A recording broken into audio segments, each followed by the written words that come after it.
ও bat ও batting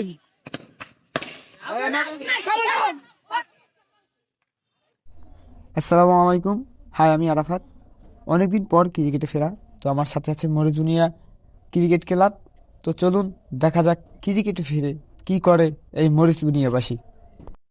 আমরা চলে আসলাম পাঠিয়ালঘাটা বাজার প্রাইমারি স্কুল মাঠে।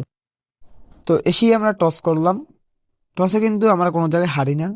তো আজকেও আমরা টসে হারিনি। আমরা টসে কিন্তু জয়লাভ করে সিদ্ধান্ত নিই ব্যাটিং করার।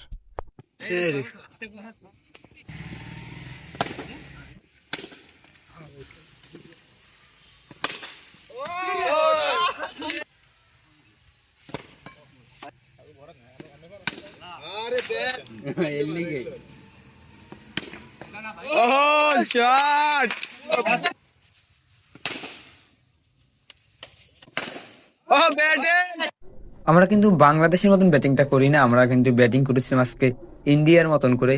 তারপরও কেমন জানি আমাদের ব্যাটিংটা আসা যাওয়ার মধ্যে হয়েছিল। এবং এই জিনিসটা দেখেন, আমাদের অধিনায়ক কিন্তু মাঠের ভিতরে ঢুকে গেছে, সবাইকে বলার জন্য আউট হয় নাই, ঠিক আছে, আগে হাত লেগেছে। তারপর আমাদের ফিল্ডাররা কিন্তু সবাই বোলিং করার জন্য খুব এক্সাইটেড। তো আমরা আগে ব্যাটিং করে 92 রানের একটি টার্গেট ছুড়ে দিই পাঠিয়ালঘাটাকে। তো তারা ব্যাটিং নেওয়ার পর আমাদের বলাররা কিন্তু দুর্দান্ত বল করে, যার কারণে আমরা ম্যাচটা খুব তাড়াতাড়ি জিতে যাই। তো আরেকটি কথা, আমরা পাঠিয়ালঘাটা এসে কিন্তু প্রথম ম্যাচটি ফুল পিচ খেলেছিলাম, সেই ম্যাচটি আমরা হেরে যাই। আর আগামী শুক্রবার সকালবেলা যদি কেউ থেকে থাকেন, ফ্রেন্ডলি ম্যাচ খেলবেন আমাদের সাথে, অবশ্যই আমাদেরকে জানাবেন। দেখা হবে সামনের কোনো ভিডিও নিয়ে। তার আগ পর্যন্ত সবাই ভালো থাকবেন। আল্লাহ হাফেজ।